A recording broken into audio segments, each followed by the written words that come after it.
हाँ, टक्कर बढ़िया हो रहा है। हाँ, टक्कर बेहतरीन है। बिल्कुल। इससे जो भी आएगा वो कंट्रोल में आएगा, है ना। हम्म। अभी अभी कितना है, एनडीए कितना है?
हाँ, क्या करी, तर्क बढ़ा वहीं शाखा।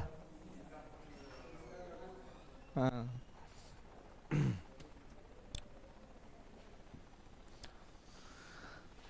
चलिए। ये सब का मोबाइल वाला सब का ये कि अपडेटेड नहीं दिखाता, ये सब पहले का दिखाते रहता है। हाँ, रिकॉर्डेड ये करता है। हाँ, इलेक्शन कमीशन वाला वो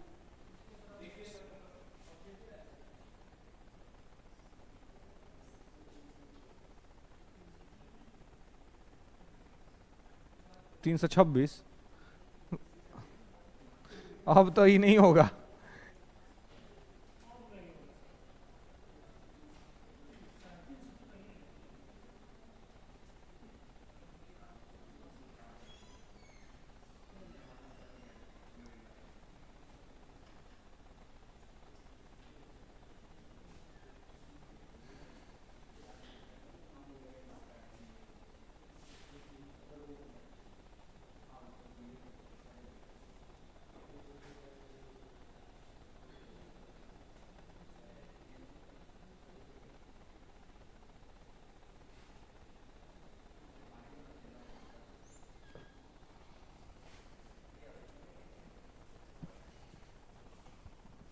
चलिए।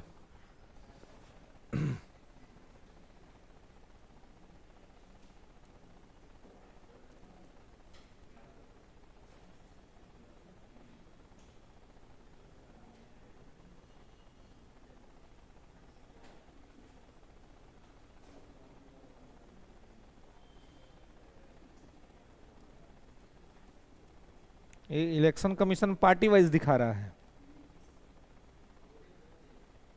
हैं?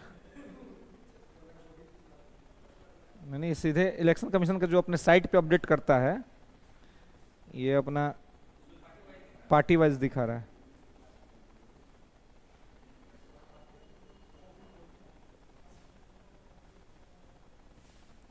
चलिए, अरे जी, तो अपनी समझ लीजिए।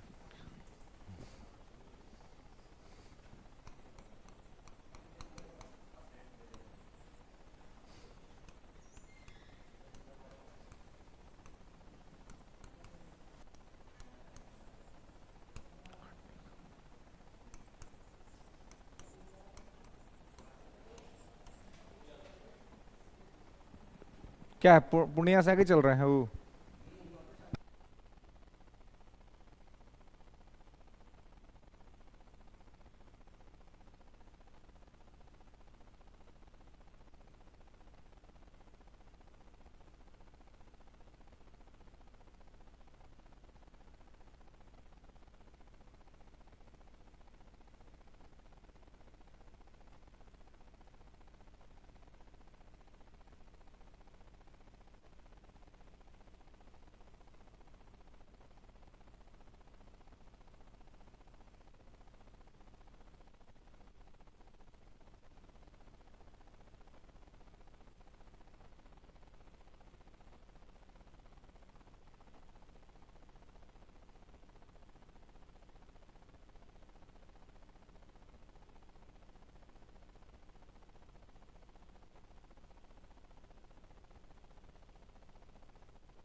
साउंड अभी से हम किए थे।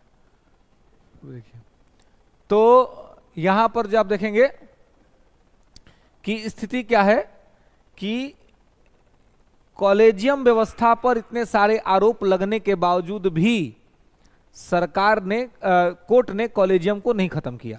सरकार ने खत्म करने के लिए संविधान संशोधन किया, लेकिन कोर्ट ने उस संविधान संशोधन को भी क्या कर दिया, खारिज कर दिया, असंवैधानिक करार दिया, असंवैधानिक, नॉन कॉन्स्टिट्यूशनल, है ना, असंवैधानिक जो है सो इसने करार दिया था। तो इसको आपको ध्यान रखना है कि इसको नॉन कॉन्स्टिट्यूशनल जो है सो कहा गया था, असंवैधानिक। इसका नाम था एनजेएससी, ध्यान रखेंगे, एनजेएससी, इसको कहते हैं न्यायिक नियुक्ति आयोग, है ना, इंग्लिश में नेशनल जुडिशियल अपॉइंटमेंट कमीशन, है ना, राष्ट्रीय न्यायिक नियुक्ति आयोग। ठीक है, जो कंसेप्ट डेवलप किया गया था कि कॉलेजियम के जगह पर सरकार ने जो विकल्प दिया था कोर्ट को कि कॉलेजियम से नियुक्ति मत करिए, एनजेएससी बना देते हैं हम लोग, एनजेएससी के माध्यम से नियुक्ति हो सुप्रीम कोर्ट में जजों का, जिसका नाम था नेशनल जुडिशियल अपॉइंटमेंट कमीशन, राष्ट्रीय न्यायिक नियुक्ति आयोग। ठीक है, लेकिन इसको कोर्ट ने खारिज कर दिया। कोर्ट ने कहा कि ये मूल संरचना के का उल्लंघन है ना, ये जो है वो क्या है, तो मूल संरचना का उल्लंघन है ना, जो मूल संरचना है उसके खिलाफ है ये। ठीक है, ये चीज जो है सो यहां पर कहा गया। तो यहां पे ध्यान रखेंगे, नेशनल जुडिशियल अपॉइंटमेंट कमीशन, ठीक है, राष्ट्रीय न्यायिक नियुक्ति आयोग। तो इसको क्या किया गया, खारिज कर दिया गया। इसको बनाया गया था 99वां संविधान संशोधन अधिनियम 2014 में, ठीक है, एनजेएससी को, लेकिन इसको कोर्ट ने खारिज कर दिया। मोदी जी जब 14 में आए थे तो आने के साथ पहला काम यही किए थे। अब देखिए आज शाम तक विदाई हो जाता है कि रह जाते हैं, है ना, अब शाम तक तो ये क्लियर हो ही जाएगा कि है रहेंगे भी, तो इस बार बड़ा बड़ा मुश्किल से रहेंगे, है ना, और इस बार वो वाली फ्रीडम नहीं मिलेगी जो फ्रीडम 14 से 19 में था और 19 से 24 में था, है ना।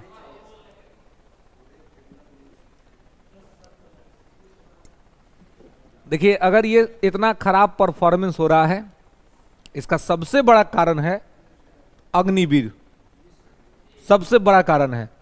सरकार हठी हो गई, मोदी जी ओवर कॉन्फिडेंस में हो गए, अग्निवीर योजना को उन्होंने वापस नहीं लिया। अगर अग्निवीर को केवल वापस ले लेते ना तो परफॉर्मेंस ये कंप्लीट 19 का रिपीट कर देते, लेकिन ये बिल्कुल यूथ जो है बहुत नाराज हुआ। और जो क्योंकि 14 में भी ये आए क्योंकि यूथ इनको लाया, 19 में आए क्योंकि यूथ इनको लाया, 24 ऐसा समझता कि यूथ इनसे कट गया, यूथ इनसे अलग हो गया, है ना, इस अग्निवीर योजना की वजह से। क्योंकि ये 4 साल की नौकरी कोई नौकरी है, ये कौन सी नौकरी दे रहे हैं, है ना। हाँ बिल्कुल, मतलब बेरोजगारी तो एक मुद्दा रहा ही, अहम मुद्दा रहा, लेकिन अग्निवीर सीधे गांव के लोगों को कनेक्ट किया। क्योंकि देखिए अग्निवीर में कौन जाता है, गांव का किसान का बेटा, है ना, गांव का किसान का बेटा जो बेचारा ज्यादा पढ़ भी नहीं पा रहा है, गरीब है, किसान है, तो अपना नॉर्मल पढ़ाई किया, भोरे उठ के दौड़ने निकल जाता है ताकि अपने आप को फिजिकल फिटनेस बनाए, है ना। और उसको पता है कि उसके पिताजी उतना पैसा उनके पास है नहीं कि बाहर में भेज के पढ़ा लिखा पाएंगे, इंजीनियर डॉक्टर बना पाएंगे। तो अपना दौड़ता है, अपना फिजिकल फिटनेस करता है, इंतजार करता है कि कहीं वैकेंसी आए, कहीं बहाली आए, भर्ती आए, कि जाके दौड़ करके नौकरी ले ले। और वैसे लोगों की संख्या ज्यादा है देश में, और आपने ऐसा योजना बनाया कि सीधे उन्हीं को टारगेट कर दिया, ठीक है।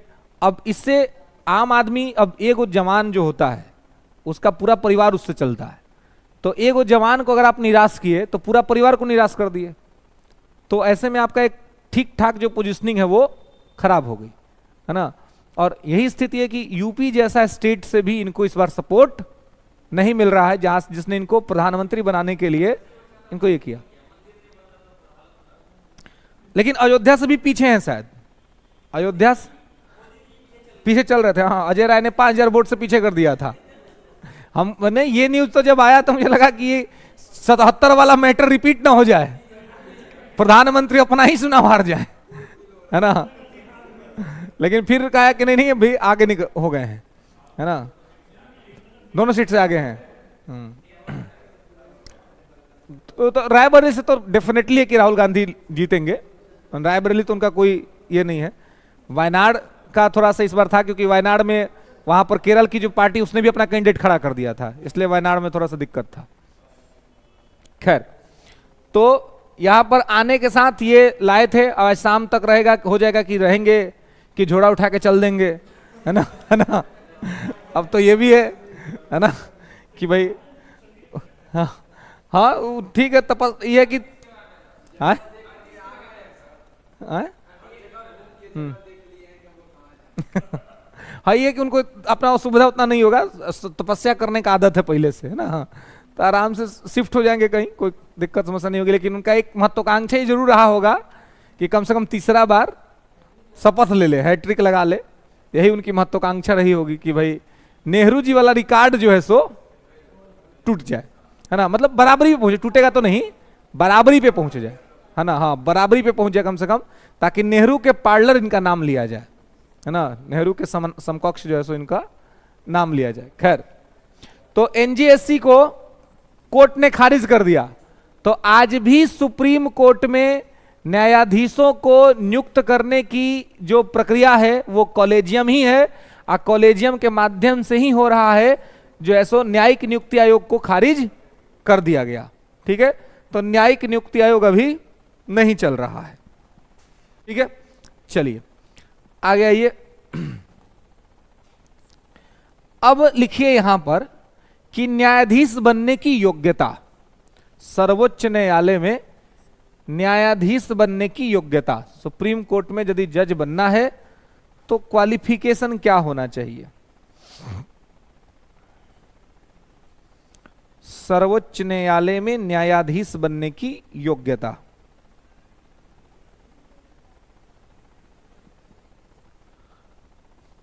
ठीक है,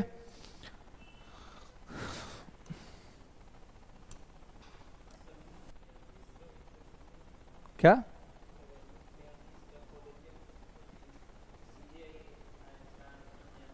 हाँ,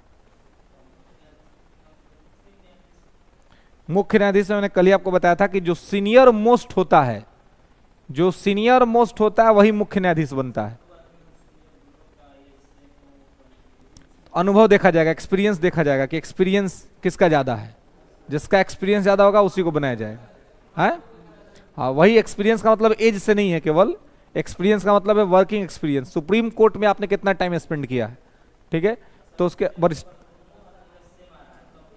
तो अब एज देखा जाएगा, अगर दोनों का सेम है तो एज देखा जाएगा कि एज में किसका ज्यादा है, तो उसको मौका दिया जाएगा पहले। ठीक है, तो देखिए सीजीआई जो होते हैं, सीजीआई को नियुक्त करने में कोई ये नहीं है, क्योंकि सीजीआई जो नियुक्त होते हैं वो सीनियर मोस्ट नियुक्त होते हैं।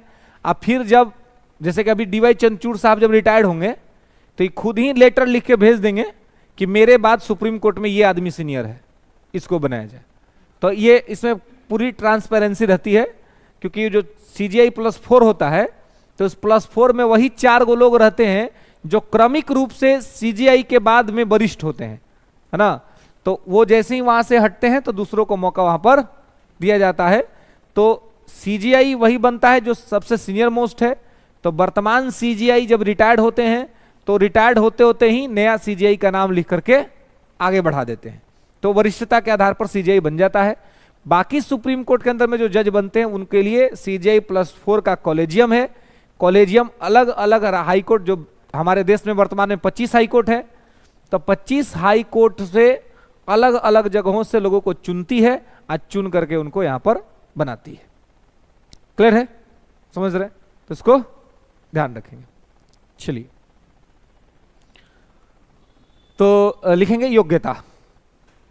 तो योग्यता में पहला लिखेंगे भारत का नागरिक होना चाहिए, ये तो यूनिवर्सल है।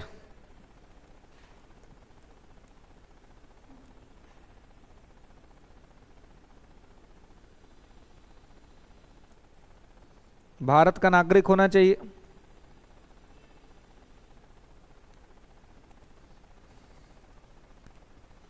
ठीक है, दूसरा किसी उच्च न्यायालय में 5 वर्ष तक न्यायाधीश होना चाहिए, 5 वर्ष तक जज होना चाहिए किसी उच्च न्यायालय में।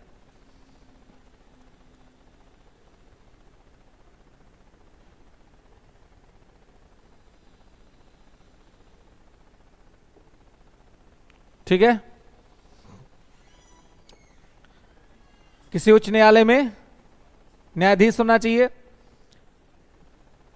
और नेक्स्ट लिखेंगे कि 10 वर्ष तक किसी उच्च न्यायालय में अधिवक्ता होना चाहिए, माने कि वकील।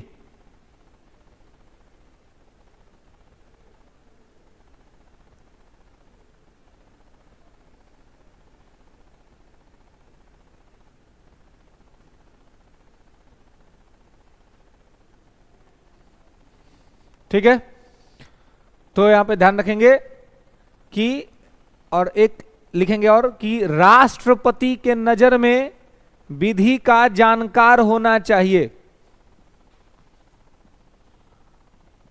राष्ट्रपति के नजर में विधि का जानकार होना चाहिए।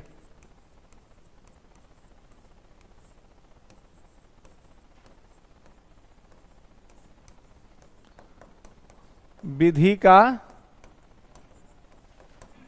जानकार है ना, अटॉर्नी। ठीक है, मतलब कानून का जानकार आदमी जो हो, जिसको कि कानून का बहुत अच्छा नॉलेज है, तो ऐसे आदमी को राष्ट्रपति अपने विशेषाधिकार से सुप्रीम कोर्ट में जज बना सकता है। ठीक है, तो देखिए, भारत का नागरिक हो, किसी उच्च न्यायालय में 5 वर्ष तक न्यायाधीश हो, किसी उच्च न्यायालय में 10 वर्ष तक अधिवक्ता हो, या राष्ट्रपति के नजर में विधि का जानकार हो। तो देखिए, भारत का नागरिक हो तो कंपलसरी है, तो होना ही चाहिए। बाकी जो 3 गो ऑप्शन है, 3 में से कोई भी एक अगर होगा ना, तो सुप्रीम कोर्ट में आप जज बनने के योग्य हैं। ठीक है, अगर आप 5 साल तक जज रह गए हैं हाई कोर्ट में कहीं, तो भी आप सुप्रीम कोर्ट के लिए जज के तौर पर रिकमेंड हो जाएंगे।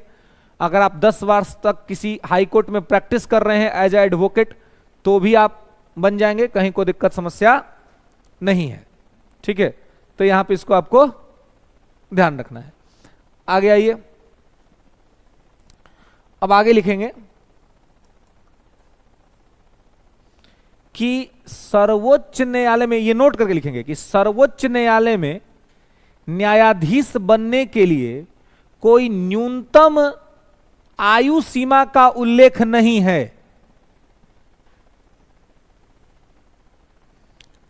कोई न्यूनतम, न्यायाधीश बनने के लिए कोई संविधान में कोई न्यूनतम आयु सीमा का उल्लेख नहीं है।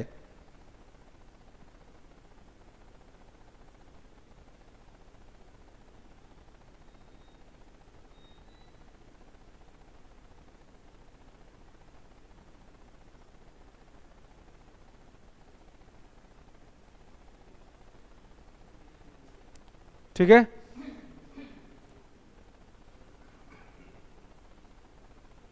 क्लियर है? तो ध्यान रखेंगे, देखिए जैसे है ना, हर पद के लिए एक न्यूनतम एज होता है ना, कि इतना एज होना चाहिए, लेकिन सुप्रीम कोर्ट में जज बनने के लिए न्यूनतम एज का चर्चा संविधान में नहीं है। मैक्सिमम का है कि 65 वर्ष के बाद आप रिटायर हो जाएंगे, है ना। 65 वर्ष जब आपका हो जाएगा, 65 इयर्स ओल्ड अगर आप हो जाएंगे, तो आपको वहां से रिटायर्ड हो जाएंगे, आप जो है सो वहां से सेवानिवृत्त हो जाएंगे। तो सेवानिवृत्ति के लिए यहां पर जो है सो बात है 65 ईयर के एज में, है ना, 65 साल में आप जो है सो सेवानिवृत्त हो जाएंगे। लेकिन कब आप ज्वाइन करेंगे, इस संबंध में न्यूनतम आयु सीमा का उल्लेख नहीं है। ध्यान रखेंगे, कहीं अगर ऑप्शन में आ जाए कि 35 साल, 30 साल, 40 साल, 45, तो कुछ भी आंसर नहीं होगा। मिनिमम एज लिखा ही नहीं है संविधान में, ठीक है। अधिकतम लिखा हुआ है कि 65 वर्ष तक आप रहेंगे, तो ये अधिकतम आयु सीमा का चर्चा है। न्यूनतम आयु सीमा का चर्चा संविधान में सुप्रीम कोर्ट के जज बनने के लिए नहीं है। क्लियर है? तो इसको जैसे यहां पे ध्यान रखेंगे। तो ये है तो इनको नियुक्त करने की प्रक्रिया, ठीक है। अब हटाने की क्या प्रक्रिया होती है, तो कार्यकाल लिखेंगे, टेन्योर। सुप्रीम कोर्ट, सर्वोच्च न्यायालय के न्यायाधीशों का कार्यकाल, सर्वोच्च न्यायालय के, हाँ नहीं, हाई कोर्ट में 62, 62 साल, ठीक है। हाई कोर्ट में 62 साल, सुप्रीम कोर्ट में 65 साल। चलिए, तो नेक्स्ट लिखेंगे आगे।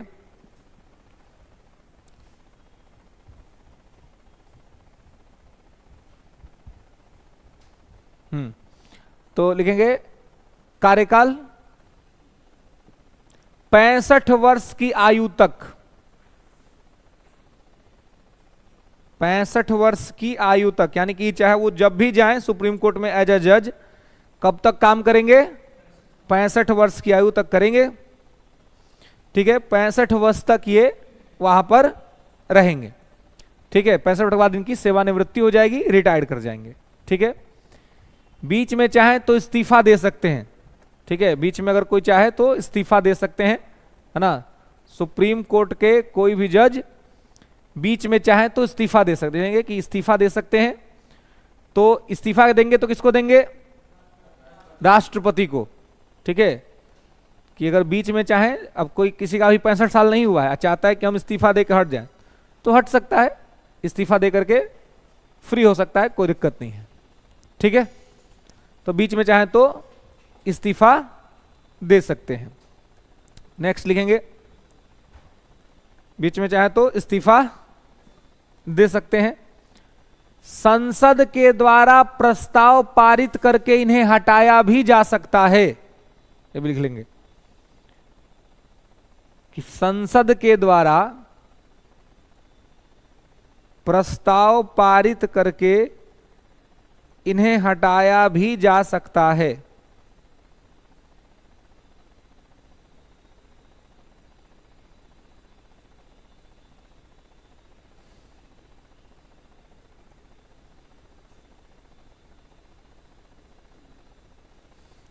ठीक है, तो यहां पे ध्यान रखेंगे कि स्थिति क्या है कि संसद द्वारा प्रस्ताव पारित करके हटाया जा सकता है, यानी कि जैसे राष्ट्रपति पर महाभियोग लग सकता है, उसी प्रकार से संसद जो है इनको अपने प्रस्ताव के द्वारा हटा सकती है, ठीक है। अब देखिए, तो संसद जो है वो क्या होगा, वहां तो राष्ट्रपति के संबंध में तो महाभियोग शब्द का प्रयोग किया जाता है। इंपीचमेंट वर्ड जो है वो राष्ट्रपति के संबंध में प्रयोग तो किया जाता है ना। इंपीचमेंट का प्रयोग तो किया जाता है राष्ट्रपति के संबंध में, लेकिन आप देखेंगे कि ये आगे जो है सो ऐसा किसी के संबंध में नहीं किया जाता है, केवल राष्ट्रपति के ही संबंध में, क्योंकि आर्टिकल 61 में केवल एक ही जगह महाभियोग लिखा हुआ है, बाकी कहीं नहीं लिखा हुआ है। लेकिन जैसा प्रोसेस राष्ट्रपति को हटाने के संबंध में होता है, लगभग वैसा ही as well as supreme court के जज को हटाने के लिए, हाई कोर्ट के जज को हटाने के लिए, कैग को हटाने के लिए, इलेक्शन कमिश्नर को हटाने के लिए, इन सब लोग को हटाने के लिए इसी तरह का प्रक्रिया अपनाया जाता है, लेकिन उसमें महाभियोग शब्द का प्रयोग नहीं किया जाता है। प्रयोग किया जाता है संसदीय प्रक्रिया। हाँ, हाई कोर्ट का जज को भी हटाना होगा तो संसद ही हटाएगा, राज्य की विधानमंडल नहीं हटाएगी।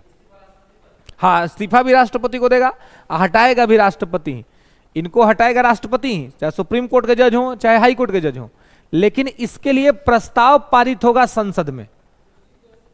डिस्ट्रिक्ट जज को तो राज्य सरकार अपना अगर बर्खास्त करना चाहेगी तो वो कर लेगी, ठीक है। सुप्रीम कोर्ट और हाई कोर्ट के जज को की नियुक्ति भी केंद्र ही करता है, हटाता भी इनको केंद्र ही है, ठीक है।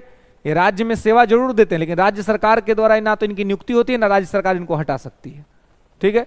केंद्र सरकार नियुक्त करती है और केंद्र ही सरकार हटा सकती है। तो किसी राज्य के उच्च न्यायालय के न्यायाधीश को भी यदि हटाना हो तो भारत के संसद में प्रस्ताव लाना पड़ेगा, ठीक है। तो यही प्रस्ताव जब पास हो जाएगा तो राष्ट्रपति उस पर अपना साइन कर देगा और फिर राष्ट्रपति के आदेश से उनको हटना पड़ेगा। तो राष्ट्रपति अपना आदेश तब ही जारी करेगा जब संसद ऐसा प्रस्ताव पारित कर देगी, नहीं करेगी तब वो नहीं कर पाएगा, ठीक है। तो इसको यहां पे ध्यान रखेंगे कि संसद द्वारा प्रस्ताव पारित करके इनको हटाया जा सकता है। क्लियर है? तो इसको ध्यान रखेंगे, ठीक है। अब देखिए, तो ये है कि भाई इनको नियुक्ति कैसे होती है ना, इनकी नियुक्ति की योग्यता क्या है, इनको हटाया कैसे जा सकता है, इनका कार्यकाल जो है सो वो क्या है और किस प्रकार से है। आगे आइए, अब लिखेंगे सर्वोच्च न्यायालय का क्षेत्राधिकार। सर्वोच्च न्यायालय का क्षेत्राधिकार, jurisdiction of the supreme court.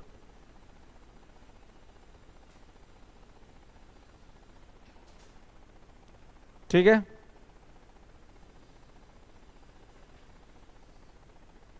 तो अभी क्या स्थिति चल रहा है जी? वो तो पगली है वो हारेगी, है ना, है ना, वो हारेगी, उसको कोई ये नहीं है ना। बिहार में बड़े बड़े लोग पीछे चल रहे हैं, है ना। कौन पीछे थे? लेकिन ये नहीं हारेंगे, ये तो यहाँ से लीड कर जीत जाएंगे, कंफर्म जीत। ये पाटलिपुत्रा सीट का क्या हाल है? कितना से 19 से आगे है, 19,000 से आगे हैं, तो बहुत देर से आगे हैं लगता है।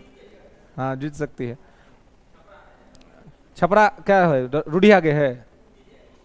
हाँ खैर देखिए, अब काराकाट में क्या हो रहा है? महागठबंधन, पवन सिंह पीछे हो गया।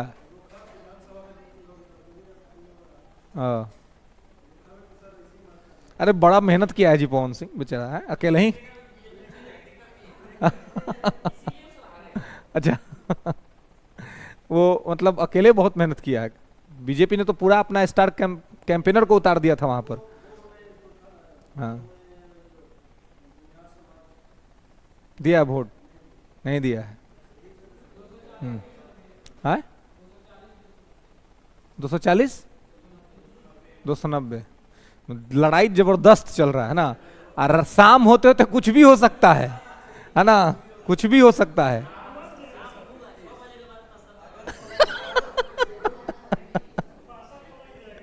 अरे अरे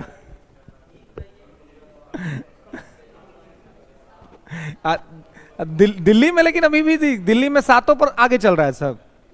दिल्ली में अभी भी क्वीनशिप है ना। एक मध्य प्रदेश में 29 आगे चल रहा है। हाँ बिहार में क्या है? 33 बिहार में, 33 पर आगे चल रहे हैं। हाँ लेकिन बिहार में तो भाई अगर जो भी सीट आरजेडी अगर जीतती है या महाराष्ट्र में जीतता है तो उसका सारा क्रेडिट तेजस्वी को जाता है। जिस तरीके से उसने अकेले मेहनत किया है ना, अकेले पूरा घूमना और प्रचार करना, रैली करना, क्योंकि बाकी लोग बहुत कम आए यहाँ पर और उसने अकेले पूरा अपना घुमा प्रचार किया, चीज किया, तो उसको तो उसका अपना मतलब क्रेडिट जाता है कि जिस तरह से उसने है 251 किया था। चलिए आइए, तो यहां पर जो है अब आप देखेंगे कि क्षेत्राधिकार, तो क्षेत्राधिकार लिखेंगे पहले मूल क्षेत्राधिकार। मूल क्षेत्राधिकार का जी, काहेला इतना हंस रहे हैं आप लोग? कोई बात है? हाँ न्यू दिल्ली सरकार हाँ नहीं सर, है ना चलिए, तो यहां पर जो है मूल क्षेत्राधिकार, ओरिजिनल जुरिडिक्शन, ठीक है, मूल क्षेत्राधिकार। आगे लिखेंगे अभिलेखीय क्षेत्राधिकार। अभिलेखीय क्षेत्राधिकार, फिर लिखेंगे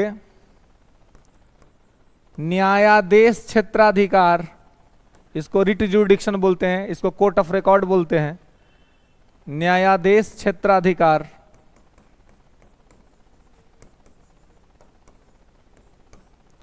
न्यायादेश क्षेत्राधिकार।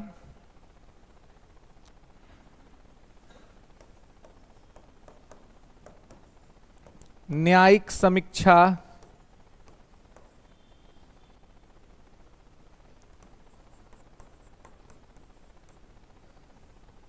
अपीलीय क्षेत्राधिकार,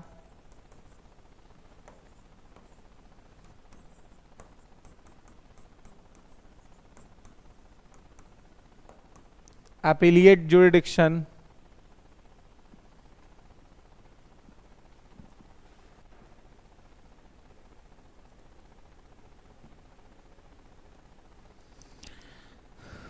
अपीलीय क्षेत्राधिकार इत्यादि। ठीक है, अब देखिए इस सब का क्या मतलब है। अब आपसे पूछा जा सकता है कि सर्वोच्च न्यायालय में के मूल क्षेत्राधिकार में क्या क्या आता है, बताइए। अगर आपसे पूछ दे कि निम्नलिखित में से कौन कौन सा सर्वोच्च न्यायालय का मूल क्षेत्राधिकार है, तो क्या होगा?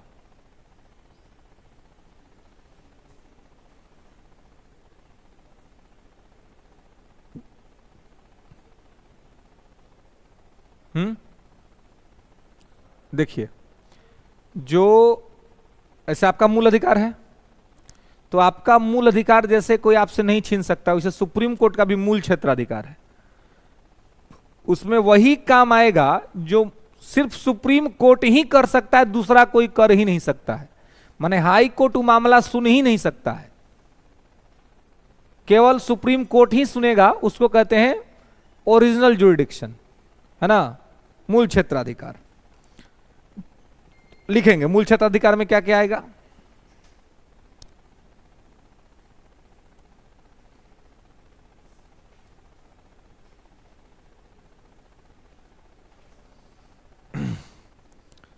तो क्या आएगा, तो लिखेंगे कि केंद्र और राज्य के बीच विवाद,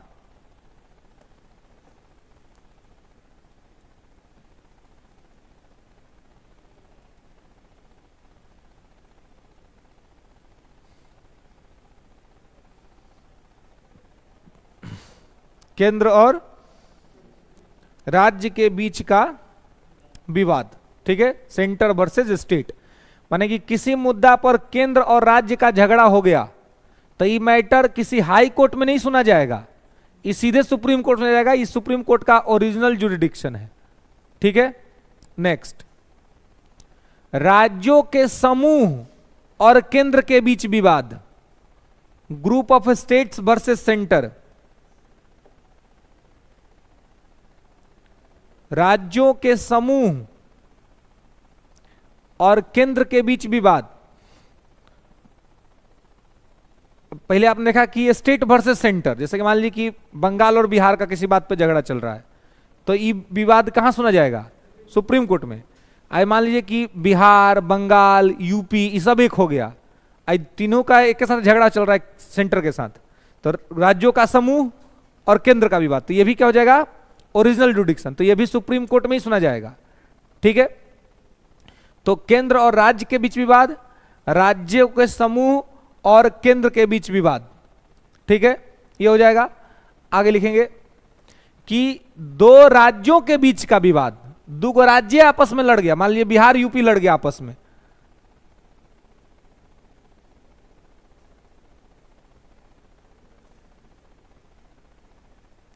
ठीक है, तो यहां पर इसको ध्यान रखेंगे।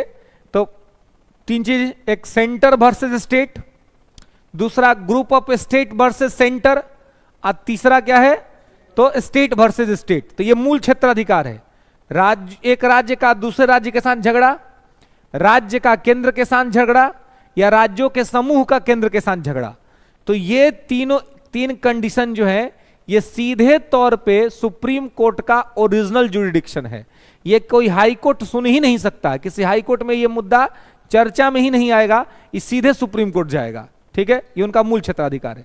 इन तीनों के अलावे एक और मूल क्षेत्राधिकार है, वो आप लोग पढ़ चुके हैं, बता सकते हैं कि वो क्या है?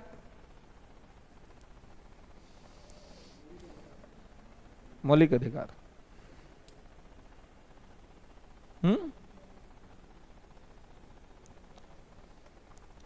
आर्टिकल 71 पढ़ा था आपने, हाँ, जिसमें हमने बताया था आपको आर्टिकल 71 में कि राष्ट्रपति और उपराष्ट्रपति के निर्वाचन संबंधित विवाद सुप्रीम कोर्ट में सुना जाएगा और उसका निर्णय फाइनल होगा, अंतिम होगा। तो ये भी मूल क्षेत्राधिकार है। तो लिख लेंगे राष्ट्रपति और उपराष्ट्रपति के निर्वाचन संबंधी विवाद।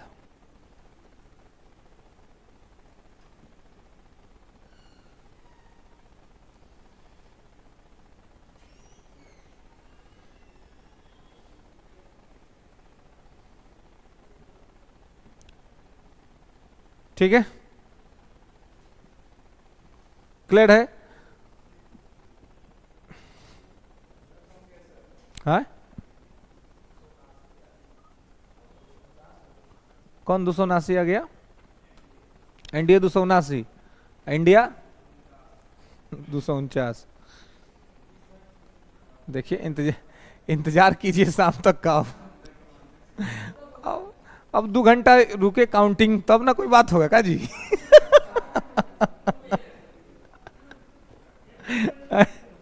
मैंने अब थोड़ा इलेक्शन कमीशन के लोग थोड़ा चाय नाश्ता करें, थोड़ा खाना पीना खाए, फिर काउंटिंग शुरू करें। यह ना हुआ था बिहार। हाँ हाँ, रोमांच है ना? तो ये तो हम लोग के लिए ना अच्छा है, लेकिन जो चुनाव लड़ रहा है वो लोग के लिए कितना गंभीर समय चल रहा है अभी। हाँ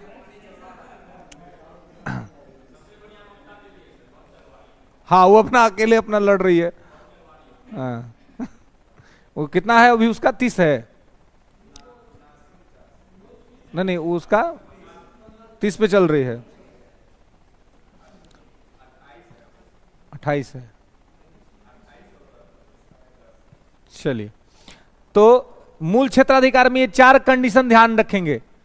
मूल क्षेत्राधिकार में 4 condition: centre versus state, group of state versus centre, और स्टेट वर्सेस स्टेट, और president and vice president election matter. तो ये 4 चीज जो है ये मूल क्षेत्राधिकार में आता है। इसको केवल और केवल सुप्रीम कोर्ट में ही सुना जाएगा, इसको किसी हाई कोर्ट में नहीं सुना जाएगा। क्लियर है? चलिए अब आइए अभिलेखीय क्षेत्राधिकार। ए कोर्ट ऑफ रिकॉर्ड, अभिलेखीय क्षेत्राधिकार, ए कोर्ट ऑफ रिकॉर्ड। अब ये क्या होता है? तो अभिलेखीय क्षेत्राधिकार का मतलब है, अभिलेखीय क्षेत्राधिकार इसका क्या मतलब है? तो देखिए, एक कोर्ट ऑफ रिकॉर्ड, अभिलेखीय क्षेत्राधिकार का मतलब है कि सुप्रीम कोर्ट जो है ना, एक अभिलेख का न्यायालय है। ये आर्टिकल 129 में लिखा हुआ है, ये यहां पे ध्यान रखेंगे कि लिख लेंगे एक लाइन कि आर्टिकल 129 के अनुसार सर्वोच्च न्यायालय अभिलेख का न्यायालय है, एक कोर्ट ऑफ रिकॉर्ड। सर्वोच्च न्यायालय अभिलेख का न्यायालय है।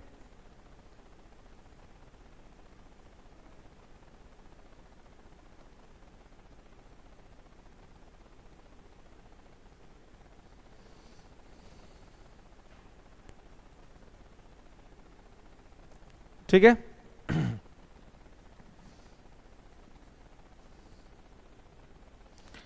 तो हाँ, 129 में है अभिलेख का न्यायालय। ठीक है, अब आप देखेंगे कि अभिलेख का न्यायालय, सुप्रीम कोर्ट अभिलेख का न्यायालय, तो इसका क्या मतलब है?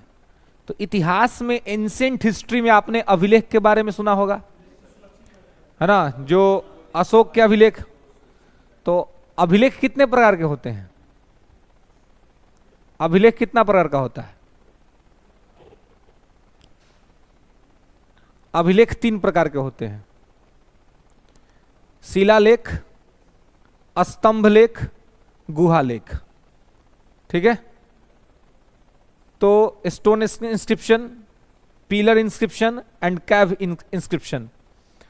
तो शिलालेख जो पत्थरों पर लिखा जाता है, स्तंभ लेख जो पिलर पर लिखा जाता है, और गुहा लेख जो गुफाओं में लिखा जाता है। तो 3 तरह के अभिलेख होते हैं। अभिलेख की खासियत क्या होती है? कि उस पे जो लिखा गया वो आज भी सुरक्षित है। अशोक के समय का अभिलेख आज भी मिलता है।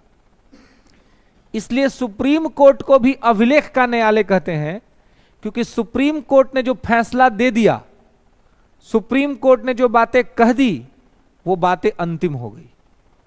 अब वो बात हमेशा रहेगा, है ना। इसलिए इसको अभिलेख करने लगता है। मैंने पत्थर पर जो चीज लिखा गया, तो कितना सब पत्थर का लकीर, कितना आप देखते होंगे जो मैटर वाला आदमी सब रहता है, आशिक मिजाज आदमी सब, है ना, तो वो सब देखते हैं, वो सब शायरी खूब बोलेगा। तो एगो एगो शेर रहता है, इस पत्थर वाला पर एगो शेर बड़ा फेमस शेर है ना, शायरी जो कहता है कि अभी मतलब पत्थर को ध्यान में रख करके, है ना, कहता है सब कि रेत पे कभी नाम लिखते नहीं, क्योंकि रेत पे लिखे नाम कभी टिकते नहीं। रेत तो बालू है, और उस पर कुछ करिएगा, एक बार हवा का झोंका आएगा, बारिश आएगा, उसको खत्म कर देगा। तो रेत पे लिखे नाम टिकते नहीं। वो कहते हैं कि हम पत्थर दिल हैं, तो हम भी कहते हैं कि पत्थर पे लिखे नाम कभी मिटते नहीं, है ना, है ना। अरे तो पत्थर जो है, अब पत्थर क्या होता है जी। अब देखिए, अब अगर कोई, देख लीजिए, अब अगर कोई अन्य प्रसंग में कोई आदमी पड़ा हुआ है और उसको कोई कह दिया ना कि हम पत्थर हैं, हमको कोई फर्क नहीं पड़ता, तो उसको समझाइएगा ठीक से कि पगली है तुम, चाहे पगला है तुम, है कि नहीं। क्या है, क्योंकि पगली, क्योंकि जो पत्थर है वो अगर आप कह दिए ना कि हम पत्थर दिल हैं, तो फिर समझिए कि तो मैटर आउट ठीक है, क्योंकि फिर आप पर जो लिखा गया या आपको जो कह दिया वो तो कभी खत्म ही नहीं होगा। क्योंकि पत्थर का तो ये नेचर है कि पत्थर पे एक बार जो गुदा गया, पत्थर पे जो लिखा नहीं था उसको गोदा जाता है ना, उसके बाद उसमें होता है। तो जो चीज लिखा गया फिर वो कभी मिटता नहीं है। तो अगर कोई आदमी कहता है कि हम पत्थर दिल हैं, तो ठीक है भाई, ये तो और बढ़िया बात है कि अगर आप पत्थर दिल हैं तो इसका मतलब ये हुआ कि हमने जो कह दिया, जो हमने जो कर दिया, वो अब लॉन्ग टर्म तक हो गया, फिर, है ना, वो कभी खत्म ही नहीं होगा। अशोक के अभिलेख आज तक खत्म नहीं हुए, क्योंकि पत्थर पे लिखे गए हैं। तो इसलिए अपने आप को पत्थर कहना खतरों से खाली नहीं है, अगर ठीक से समझते हैं तो, है ना। ऐसे तो कहने वाला आदमी सब कह के निकल जाता, लेकिन ठीक से उसको समझा दीजिएगा तो फिर कहेगा नहीं कहियो कि हम पत्थर दिल है ना, क्योंकि दिक्कत होगा। तो अब देखिए, इसीलिए सुप्रीम कोर्ट अभिलेख का न्यायालय, क्योंकि सुप्रीम कोर्ट में कोई भी जजमेंट आता है ना, कोई भी कार्रवाई आता है तो उसको सुरक्षित करके रखा जाता है ना। इसीलिए इसको अभिलेख का न्यायालय कहते हैं। अभिलेख का न्यायालय क्यों कहते हैं कि उसके हर फैसले को, इसके हर डेटा को सुप्रीम कोर्ट में एक रिकॉर्ड के तौर पर रखा जाता है, ताकि इससे संबंधित अगर कोई दूसरा मामला आए तो उसमें जो पीछे फैसला दिया गया है उसको ध्यान में रखते हुए फैसला दिया जाए, हाँ, उसी के आधार पर दिया जाए। क्लियर है, तो इसको यहां पे ध्यान रखिएगा, ठीक है। नेक्स्ट आइए आगे, न्यायादेश क्षेत्राधिकार, रिट जुरिडिक्शन। तो न्यायादेश क्षेत्राधिकार देखिए, आप जब फंडामेंटल राइट पढ़े थे तो वहां पर न्यायादेश पढ़े थे ना जी, जब आर्टिकल 32 आपको पढ़ाए थे मूल अधिकार, तो वहां पर न्यायादेश आप पढ़े थे कि सुप्रीम कोर्ट जो है ये 5 प्रकार का न्यायादेश जारी करता है, रिट जारी करता है ना। तो ये इसी अधिकार के तहत जारी करता है, जिसमें 5 अधिकार आपने पढ़ा था कि बंदी प्रत्यक्षीकरण, परमादेश, है ना, प्रतिषेध, उत्प्रेषण और अधिकार प्रेक्षा। तो ये 5 रिट्स जो हैं वो यहां पर दिए जाते हैं, ठीक है। कोई दिक्कत?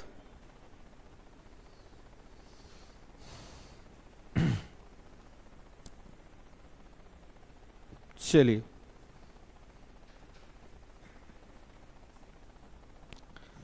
तो यहां पे इसको ध्यान रखेंगे, हाँ, इसमें लिख लेंगे कि इसी के अंतर्गत सर्वोच्च न्यायालय के द्वारा, सर्वोच्च न्यायालय के द्वारा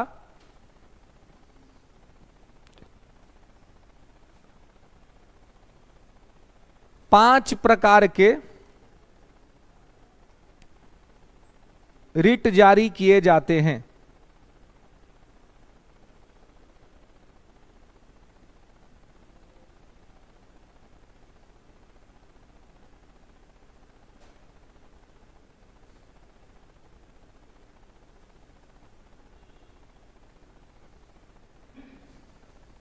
ओके, तो रिट आपको याद है, रिट यहां पे लिखने का जरूरत नहीं है क्योंकि आप पीछे उसको पढ़ चुके हैं कि वो 5 रिट क्या क्या है, कैसे है। आगे आइए, न्यायिक समीक्षा, जुडिशियल रिव्यू। तो लिखेंगे कि इसके अंतर्गत, जुडिशियल रिव्यू, न्यायिक समीक्षा,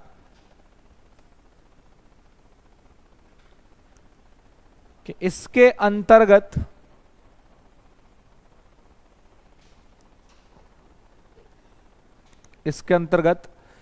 सर्वोच्च न्यायालय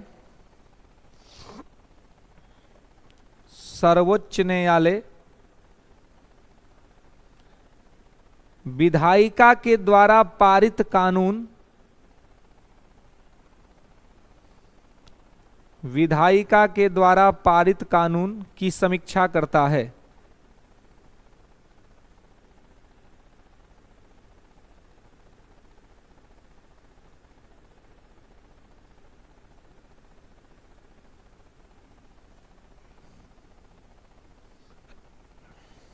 ठीक है, तो यहां पे इसको ध्यान रखेंगे कि विधायिका के द्वारा पारित कानून की समीक्षा करता है। मतलब कि संसद ने कोई कानून पास किया या किसी राज्य की विधानमंडल ने कोई कानून पास किया और वो कानून नागरिक के हित में नहीं है ना, उस खराब है, गलत कानून है, तो ऐसी स्थिति में उसको समीक्षा करके उसको खत्म कर सकता है। या तो उस कानून के उस हिस्से को खत्म कर देगा जिससे नागरिक के अधिकारों की को छीना जा रहा है, या फिर उस पूरे कानून को ही खत्म कर देगा लेकिन नागरिक अधिकारों की रक्षा करेगा। क्लियर है? चलिए, तो ये न्यायिक समीक्षा की शक्ति के अंतर्गत करता है। आगे लिखेंगे अपीलीय क्षेत्राधिकार, एपिलिएट जुरिडिक्शन।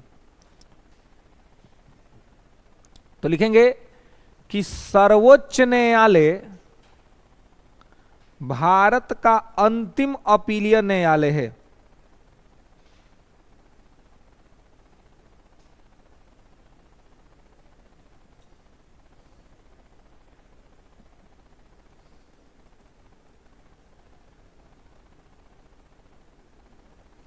ठीक है, हाँ, सर्वोच्च न्यायालय भारत का अंतिम अपीलीय न्यायालय है। It was the last appellate jurisdiction of India. अंतिम अपीलीय न्यायालय का मतलब है कि यह अंतिम कोर्ट है जहां आप अपील कर सकते हैं। ठीक है, इसके आगे आप कहीं पर भी अपील नहीं कर सकते क्योंकि अंतिम कोर्ट है। इसके बाद कौन सा कोर्ट है कि आप वहां पे अपील करेंगे, है ना? लेंगे, हाँ, क्या 134 के अंतर्गत में इसका चर्चा किया गया है, लेकिन यहां से आर्टिकल इस सबसे आपसे नहीं पूछा जाता है। जहां से आर्टिकल पूछा था वहां से क्रोनोलॉजी में मैंने आपको आर्टिकल बताया है। 1 से लेकर के 123 तक आपके पास क्रोनोलॉजी में आर्टिकल है, एकदम क्रम में, 1 से लेकर 123 तक। लेकिन इसमें भी आपको सब याद नहीं करना है। 1 से लेकर के 72 तक आपको एकदम सब याद रहना चाहिए क्योंकि यहां से कहीं से कुछ पूछा जा सकता है। ठीक है, फिर आगे इसमें सुप्रीम कोर्ट में सीधे पूछेगा अपीलीय क्षेत्राधिकार में क्या आता है, न्यायाधीश मतलब क्या होता है। ठीक है, आर्टिकल यहां से नहीं पूछा जाता है। फिर आर्टिकल आपको इंपॉर्टेंट होगा सीधे स्टेट गवर्नमेंट में। जब आप राज्य सरकार पढ़िएगा तो राज्यपाल का आर्टिकल पूछ सकता है, मुख्यमंत्री का, मंत्री परिषद का, महाधिवक्ता का, जो कि इसके बाद स्टार्ट होगा, है ना। ये खत्म होता है, कैग आता है, जो कैग आपको पता है कि कैग का कहां से 148 से 151 कैग है, और कैग के बाद आता है राज्य सरकार। तो राज्य सरकार का कुछ आर्टिकल यानी कि 153 से लेकर के 171 तक कंटिन्यू आपको उस बीच में याद रहना चाहिए। बाकी आपको जो आर्टिकल याद रहना चाहिए उस संवैधानिक संस्थाओं का याद रहना चाहिए कि वित्त आयोग का स्थापना किस आर्टिकल का हुआ है ना, एससी आयोग, एसटी आयोग, ओबीसी आयोग, ये सब के आर्टिकल्स आपको सामान्य तौर पे पूछे जाते हैं। हाँ, तो संवैधानिक संस्था है ना, 324 से 329 में आपको मिलेगा। ठीक है,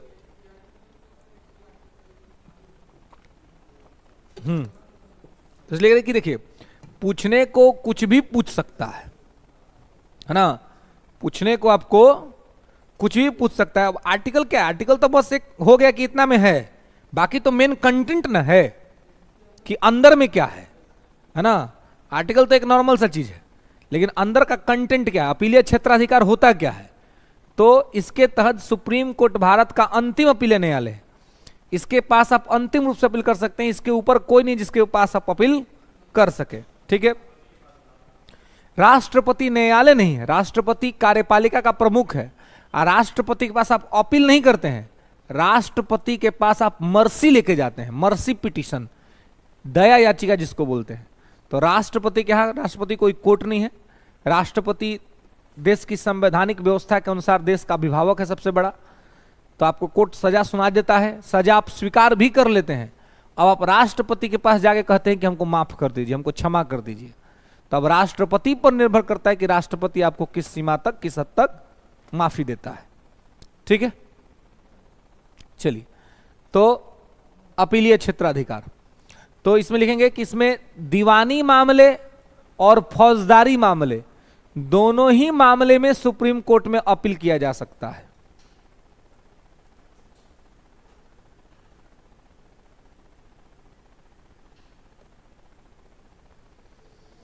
दीवानी मामले और फौजदारी मामले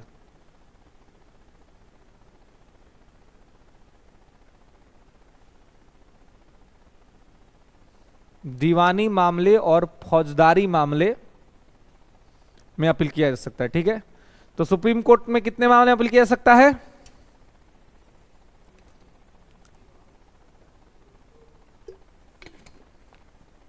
ये तो दूगो प्रमुख हुआ, अपील किया जा सकता है 4 मैटर में, तो जनरली पूछ देगा तो दूगो में लोग लगा देता है, लेकिन सर्वोच्च न्यायालय में 4 मामले में आप अपील करते हैं। एक हो गया दीवानी, एक फौजदारी, इंडिविजुअल होता है, सबका अपना अपना हो सकता है, और एक होता है संवैधानिक मामला, कॉन्स्टिट्यूशनल कोई क्वेश्चन खड़ा हो गया तो संवैधानिक मामला, और चौथा लिखेंगे विशेष अधिकार द्वारा, जब स्वयं सुप्रीम कोर्ट ही किसी मैटर में कहे कि इसको हम हियरिंग करेंगे तो वो, तो 4 मामले में अपील हो सकता है, दीवानी, फौजदारी, संवैधानिक और विशेष अधिकार।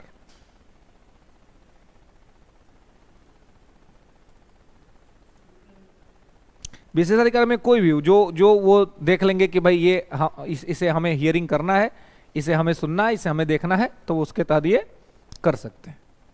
ठीक है,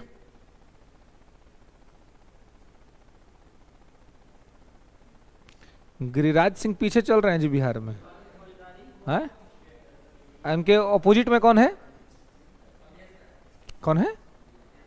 अवधेश है, मित्र है क्या कोई तुम्हारा? कौन है अवधेश है? हाँ,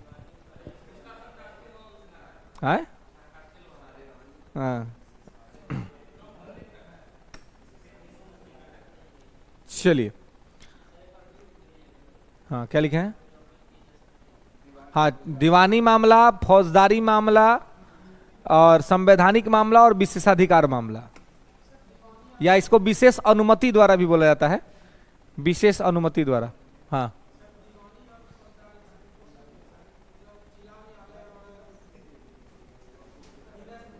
हाँ,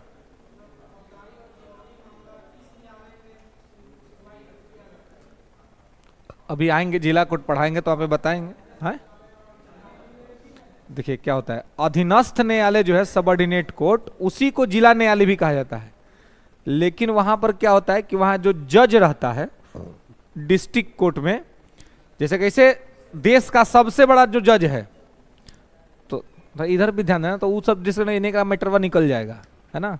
हम लोग को तो काम आएगा नहीं का ना मैटरवा, वो तो चाहे जोन सरकार बनाएगा अपन, तो वो लोग का तो नौकरी फिक्स हो जाएगा, हम लोग तो नौकरियां ढूंढना ना है ना। तो इसलिए बात को समझिए कि जिला के स्तर पर डिस्ट्रिक्ट कोर्ट जो है और जो सबऑर्डिनेट कोर्ट है, तो वहां पर जैसे कि सुप्रीम कोर्ट का सबसे बड़ा जज CGI, chief justice of India, वैसे ही हाई कोर्ट का सबसे बड़ा जज chief justice of high court, वैसे ही जिला स्तर पर जिला कोर्ट का भी सबसे बड़ा जो जज होता है वो डिस्ट्रिक्ट जज होता है। ठीक है, डिस्ट्रिक्ट जज को ही कहा जाता है सेशन जज, ठीक है।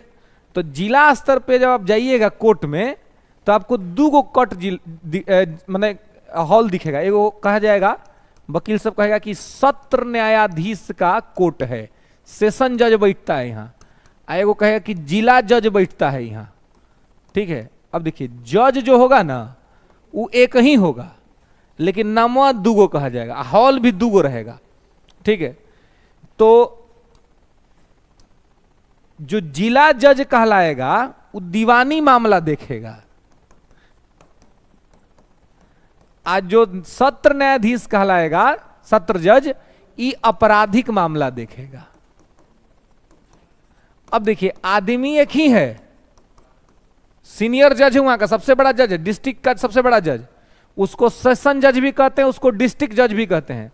उसको सेशन जज तब कहेंगे जब वो क्रिमिनल मैटर देखेगा, और उसको डिस्ट्रिक्ट जज तब कहेंगे जब वो दीवानी का मैटर देखेगा, ठीक है।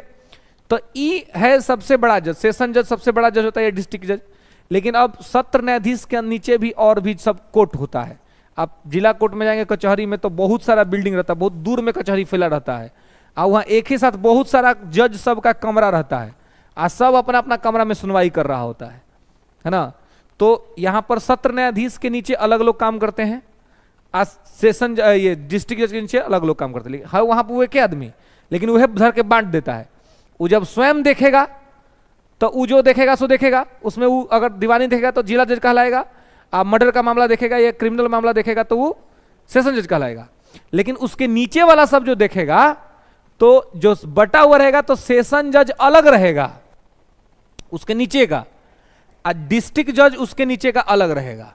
जो खाली डिस्ट्रिक्ट जज के नीचे रहेगा सब वो खाली दीवानी मामला देखेगा, और जो सेशन जज के नीचे रहेगा वो केवल क्रिमिनल मैटर देखेगा, है ना। तो ये वहां पर ये जो है सो बंटवारा रहता है, ठीक है। तो लेकिन जो सेशन जज है वो वहां का सबसे बड़ा जज है, तो उसको अधिकार है कि वो दोनों मैटर देख सकता है। क्लियर है? हाँ, डिस्ट्रिक्ट जज जो है वो पावरफुल आदमी है, सबसे बड़ा जिला के लेवल पर, ठीक है। तो वो दोनों मैटर देख सकता है। वही जिला में एक जज है जो सिविल भी मैटर देख सकता है और क्रिमिनल मैटर भी देख सकता है। लेकिन जब वो सिविल देखेगा तब उसको कहेंगे डिस्ट्रिक्ट जज, और जब वो क्रिमिनल देखेगा तब उसको कहेंगे सेशन जज। बताए समझ में? और वही जज है डिस्ट्रिक्ट लेवल पर जो किसी को मृत्यु दंड तक दे सकता है। उसके पास पावर है कि वो मतलब आपको मृत्यु दंड भी दे देगा, ये उसके पास पावर है। लेकिन हाँ, उसके द्वारा दिया गया आदेश तब ही लागू होगा जब हाई कोर्ट उस पर अपना मुहर लगा दे और फिर सुप्रीम कोर्ट उस मैटर को सुनने से इनकार कर दे।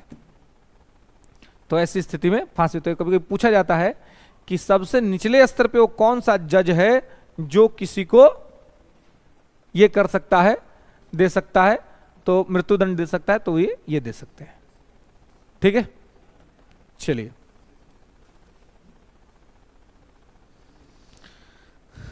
आइए, तो यहां पर ये अपीलीय क्षेत्राधिकार, इसको यहां पे ध्यान रखें कि इस तरह से चीजें यहां पे होती हैं, ठीक है।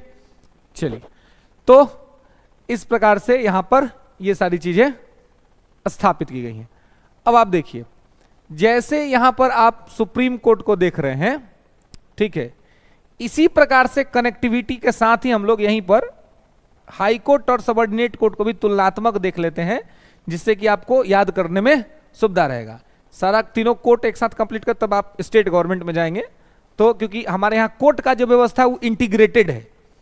भारत में की जो न्यायपालिका व्यवस्था उसको कहते हैं एकीकृत न्यायपालिका व्यवस्था, है ना, इंटीग्रेटेड जुडिशियल सिस्टम। तो सब एक साथ जो है सो क्या है, जुड़ा हुआ है, इंटीग्रेटेड है। तो देखिए, सुप्रीम कोर्ट आपको कहां पर है, तो सुप्रीम कोर्ट जो है,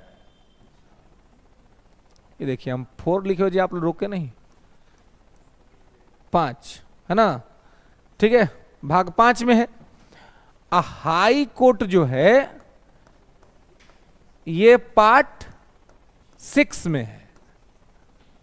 इसका आर्टिकल होता है 214 से 231। जो डिस्ट्रिक्ट कोर्ट होता है या सबऑर्डिनेट कोर्ट अधीनस्थ न्यायालय या जिला न्यायालय। तो ये है पार्ट 6 में ही आर्टिकल 233 से 237 तक। ठीक है।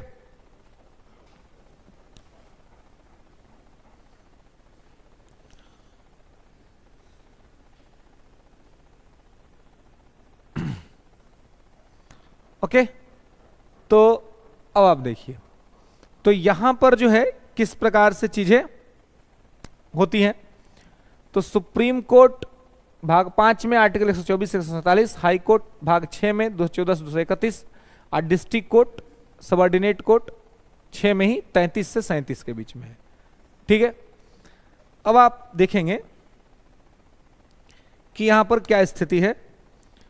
तो है 32 वर्तमान में एग्जिस्ट नहीं करता, इसलिए उसको यहां पे नहीं लिखा गया है। ठीक है, केवल 32 जो है हट चुका है।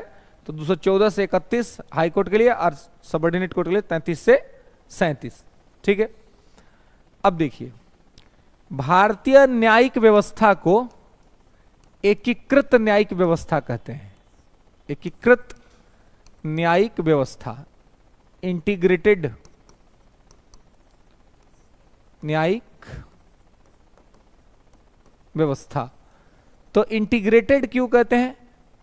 इसको इंटीग्रेटेड इसलिए कहते हैं क्योंकि यहां पे आप देखिएगा कि इंटीग्रेटेड होने के वजह से, एकीकृत होने के वजह से यहां पर किस तरह की परिस्थितियां विद्यमान होती हैं।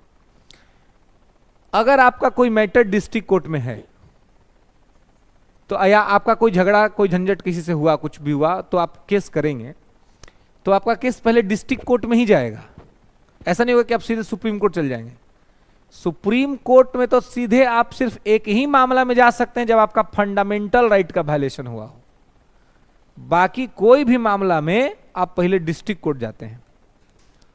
डिस्ट्रिक्ट कोर्ट का फैसला आता है, अगर वो फैसला आपको स्वीकार्य नहीं होता है, आपको अच्छा नहीं लगता है, तो आप डिस्ट्रिक्ट कोर्ट के फैसले के खिलाफ अपील करते हैं हाई कोर्ट में।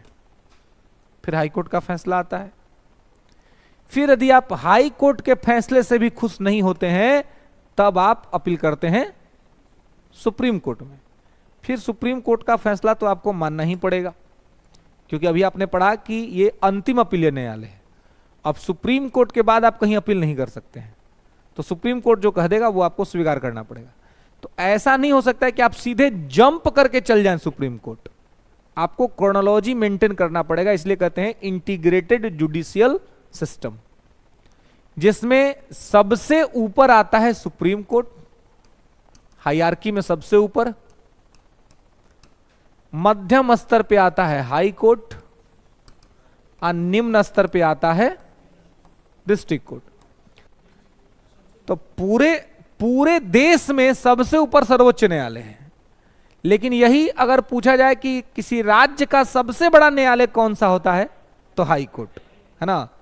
पूरे देश के स्तर पे देखेंगे तो हाई कोर्ट मध्यम है, लेकिन राज्य के स्तर पे देखेंगे तो हाई कोर्ट उच्च है, यानी कि प्रथम स्थान पे आएगा, सबसे पहले यही आएगा, है ना। तो यहां पे इसको जो है सो आपको ध्यान रखना है, याद रखना है। ठीक है, कि यहां पे क्या है। तो ये प्रथम पे आएगा, ये सबसे राज्य के स्तर पे पूरे देश में सबसे ऊपर, लेकिन बीच की स्थिति में ये मध्यम पे आएगा, और यहां पर जो है सो ये निम्न स्तर पे आएगा। क्लियर है? कोई दिक्कत? तो यहां पे इसको ध्यान रखेंगे, याद रखेंगे। ठीक है, हाँ देखिए, तो पीआईएल जो होता है, पब्लिक इंटरेस्ट लिटिगेशन, जिसको हिंदी में कहते हैं जनहित याचिका, है ना। तो ये वकील लोग करता है। ठीक है, तो ये पीआईएल का मुद्दा जो है वो डायरेक्ट हो सकता है, जिसमें कोई थर्ड पार्टी इंटरफेयर करता है। मामला किसी और का है, न्यूज में चर्चा में चल रहा है ना, बड़े स्तर पे चर्चा में, तो कोई वकील जो पीआईएल के जो वकील हैं वो उठा करके इसमें अपील कर सकते हैं। तो पीआईएल के तहत मुद्दा जो है सो सुप्रीम कोर्ट में डायरेक्ट उठाया जा सकता है ना। बाकी अन्य जो मामला है व्यक्तिगत तौर पे इंडिविजुअल मैटर है, तो इंडिविजुअल मैटर सीधे सुप्रीम कोर्ट नहीं जा सकता है। ठीक है, तो यहां पे इसको ध्यान रखेंगे। ठीक है, नेक्स्ट क्लास में इसके आगे बात करेंगे कि हाई कोर्ट और सबऑर्डिनेट कोर्ट क्या है और कैसे है। ठीक है।